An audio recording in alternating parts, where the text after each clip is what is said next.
하나님은 그 땅에 기근이 있을 것을 아시고 또 어둠이 tum탑으로 인해서 그들이 어리석게 행하여서 많은 그 문제가 발생될 것 하나님은 아셨습니다. 그래서 요셉에게 꿈을 주시고 요셉을 애굽으로 보냅니다. 애굽으로 보내는 과정 속에서 이제 형들이 시기하고 요셉을 팔아먹는 그런 모습이 되어졌습니다. 그런 가운데서 요셉은 애굽에 가서 보디발 집에서 충실하게 행함으로 인해서 하나님께서 함께하는 심을 그 보디발이 보고 어떻게 합니까? 청미를 세우고 또 그런 가운데서 또 그 아내가 유혹하다가 모함해서 요셉을 감옥으로 보냅니다. 감옥에서 요셉은 어떻게 했습니까? 감옥에서도 하나님과 함께함으로 인해서 감옥의 그 전반을 관리하는 그런 일을 하게 되고 거기서 또 꿈을 꿔서 이제 고민하고 있는 두 신하의 꿈을 풀어주고 그것이 이제 바르게 되어서 이제 술 맡은 관원자는 회복되어집니다. 요셉이 기다렸지만 2년 동안 술 맡은 관원이 요셉을 도와주지 않았습니다. 그러나 이제 바로 왕이 꿈을 꿨을 때 그 꿈을 해석하는 사람이 없었습니다. 그때서야 술 맡은 관원장이 요셉을 바로 왕한테 이야기해서 요셉이 바로 왕 앞에 나가고 또 꿈을 풀고 또 거기서 인정을 받아서 총리로 세워집니다. 애굽의 총리로 세워집니다. 애굽의 총리로 세워져서 이제 7년 풍년이 있고 7년 기근이 있을 것을 이제 꿈을 통해 하나님께 알려주셨고 요셉이 그것을 풀고 이제 그것을 이제 요셉이 준비합니다. 어떻게 준비했습니까? 풍년이 있을 때 5분의 1을 창고에 쌓아두는 거예요. 5분의 1을. 해마다 5분의 1씩. 그리고 이제 7년 기근이 들었을 때 거의 한 2년째 되는 것이니까 곡식이 다 떨어지는 거예요. 애굽 사람들조차도 곡식을 사야 됩니다. 그렇게 풍성했던 그 애굽 사람들조차도 곡식을 사야 됩니다. 그 애굽 사람들도 곡식 사러 오고 또 가나안 땅 그 주변 일대 모든 사람들이 곡식을 사러 옵니다. 하나님은 애굽의 총리로만 쓰는 것이 아니고 온 땅의 총리로 곡식을 관리하는 사람으로 하나님은 세워서 쓰십니다. 이제 그런 가운데 누가 옵니까? 형제들이 옵니다. 형제들도 이제 기근으로 인해서 곡식이 떨어졌으니까. 그래서 아버지가 명하여서 형제들을 보냅니다. 보낼 때 베냐민 막내는 보내지 않고 10아들을 보냅니다. 10아들이 와서 요셉에게 절을 합니다. 요셉이 형들인 줄 알아봤어요.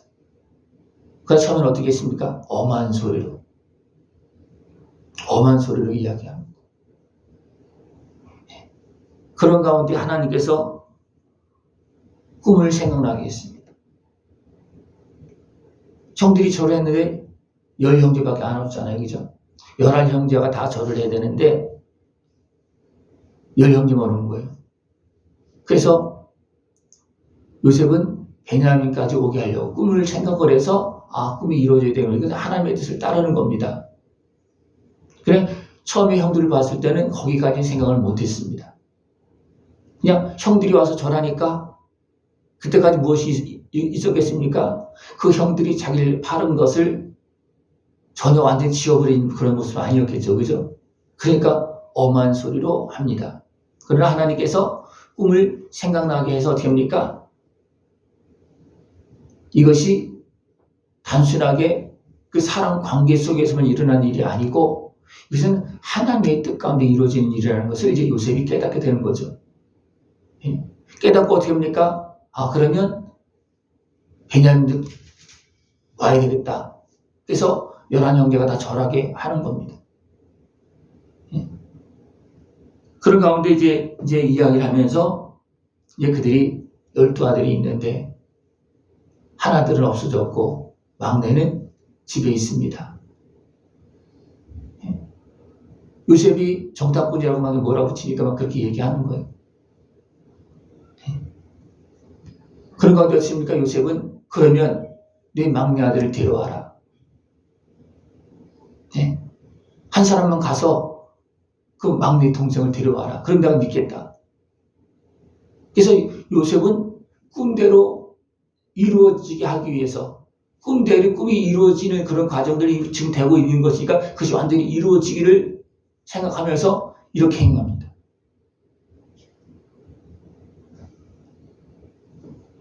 하나님을 보내서 동생을 데려와라. 그리고 그들을 어떻게 합니까? 3일 동안 가둬둡니다. 3일 동안 가둬둘 때 하나님이 뭔가 요셉에게 말씀하셨어요. 그래서 그 후에 어땠습니까? 나는 하나님을 경외하노니 이랬습니다. 하나님을 경외하면서 요셉의 격동된 마음이 누그러지고 하나님 앞에서 가족들을 돌보는 그런 마음으로 달라지는 겁니다. 그죠? 그래서 어떻게 합니까? 나는 하나님을 경외한다. 그러면 한 사람만 보내서 데려오는 것이 아니고 한 사람만 여기 있고 나머지는 곡식을 가지고 가서 지금 어려움을 당하고 있는 그 가족들을 먹이고 집안의 금전을 구하고 그 다음에 동생을 데려와라. 그렇게 말합니다.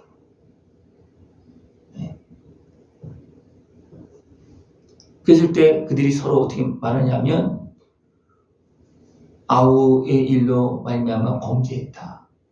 우리의 죄 때문에 지금 이런 일이 발생되어지는 것이다. 그것을 이제 서로 이야기하고 또 루벤은 어떻게 합니까? 그때 내가 그렇게 하지 말자고 그렇지 않았느냐.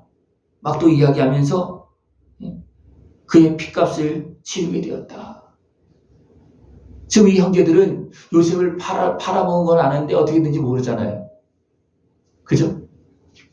그러니까 죽었는지 살았는지도 모르는 거예요. 그것 때문에 우리가 이 고생을 당하고 있다는 것을 그들이 이제 서로 고백하고 있는 겁니다. 그들은 요셉이 앞에 있는지도 모르고 듣고 있는지도 모르고 자기들끼리 말합니다. 왜냐하면 통역을 세웠기 때문에 그렇습니다. 그러니까 요셉이 이런 말을 듣고 어떻게 합니까? 그들을 떠나서 울고 다시 돌아왔다.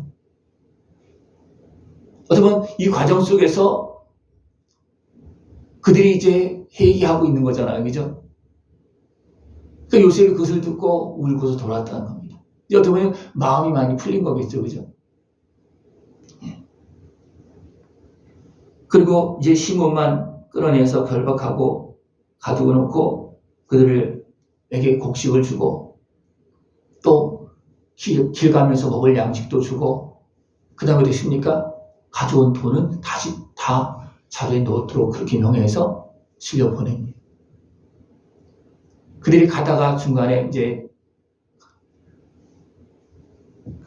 먹을 것을 위해서 또 가축을 먹이기 위해서 자루를 풀어왔을 때 손님이 깜짝 놀라는 겁니다.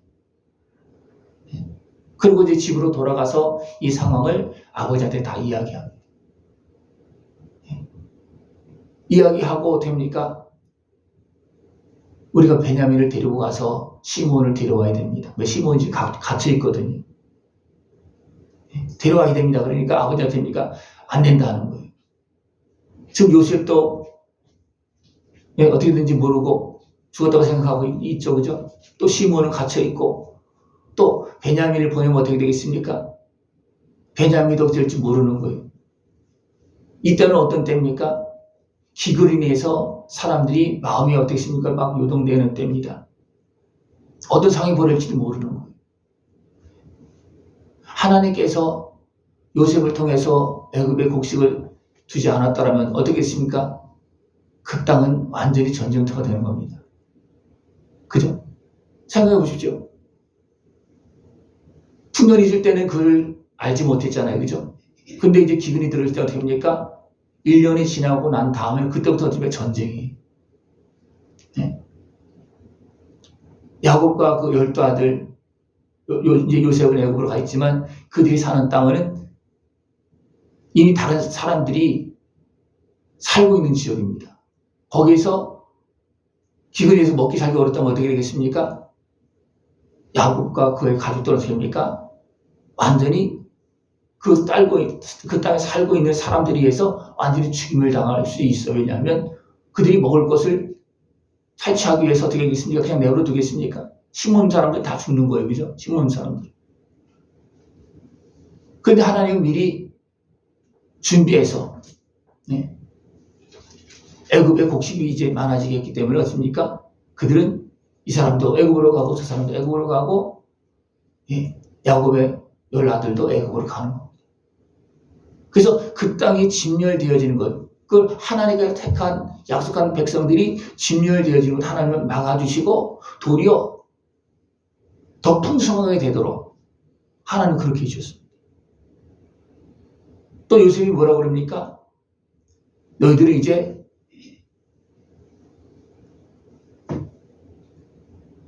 동생을 데리고 와서 확인을 받으면 너희들은 여기 와서 물건을 사가지고 와서 장사하는 사람이 되라. 이것은 요셉이 너희들이 이미 알고 있잖아요. 그죠? 알고 있지만 동생이 와서 절을 해야 되니까. 그러나 그 기간 동안에 너희들이 장사하는 사람, 내가 얼마든지 곡식 대줄 테니까, 줄 테니까 가서 너희들 팔으라는 거예요. 그렇게까지 요셉은 행합니다. 그러나 그 전에 어떻게 합니까? 이제 베냐민을 데려오고, 그 다음에 어떻습니까? 또 아버지를 모셔오는 그런 일을 행합니다. 아버지를 모셔오는 일을 행합니다. 그래서 하나님의 뜻이 그 백성을 구원하시는, 지키시는 그 하나님의 뜻이었습니까? 요셉이 하나님과 함께함으로, 그죠? 그 어려움 속에서도 하나님과 함께함으로 해서 하나님의 뜻을 이루는 중요한 사람이 되어진 거죠. 우리가 하나님 앞에서 세운 가정 속에서 많은 아픔도 있고 슬픈 문제가 많습니다. 그러나 우리는 하나님의 뜻 앞에서, 하나님 앞에서 우리는 선한 마음을 품고 이것을 풀어나가는 그런 모습이 되어져야 됩니다. 요셉도 처음에는 어떻습니까? 엄한 소리를 막 했습니다. 그러나 꿈을 생각나게 하시고 하나님 앞에서 있을 때부터 하나님을 또 경외하게 하시면서 어떻게 합니까? 그것을 지혜롭게 풀어나가는 겁니다. 지혜롭게. 우리에게 어떤 일을 주고 사명을 줬어도 우리가 세상의 감정과 어떤 소욕에 매이다 보면 지혜롭게 풀지 못합니다. 그래서 나에게 주어진 사명을 온전히 감당하지 못하는 그런 모습이 발생되어 줄 수 있습니다. 그러니까 하나님은 요셉을 세웠지만 요셉을 도와서 그 일을 잘 감당할 수 있도록 꿈도 생각하게 하고 하나님을 경외하는 마음을 갖게 하고 백성들을, 그 형제들을 잘 품을 수 있도록 그렇게 해서 온전한 하나님의 뜻이 이루어지도록 하나님은 그렇게 돕고 있습니다. 네? 우리는 하나님의 은혜 안에서 더 선한 길로, 복된 길로 나아가며 아름다운 모습으로 복되게 쓰임받을 수 있는 그런 모습 되어지길 축원합니다. 네, 기도드리겠습니다. 하나님 아버지 감사합니다. 우리를 사랑하시고 생각하시어서 날마다 살아갈 복된 길을 만드시고 또한 이루고 계심을 감사를 드립니다. 저를 온전히 깨어서 하나님의 뜻 안에서 복되고 아름답게 쓰임받고 하나님께 영광 돌리는 모습 되어지도록 주님 함께하여 주시옵소서. 예수님의 이름으로 감사하며 기도드리옵나이다. 아멘.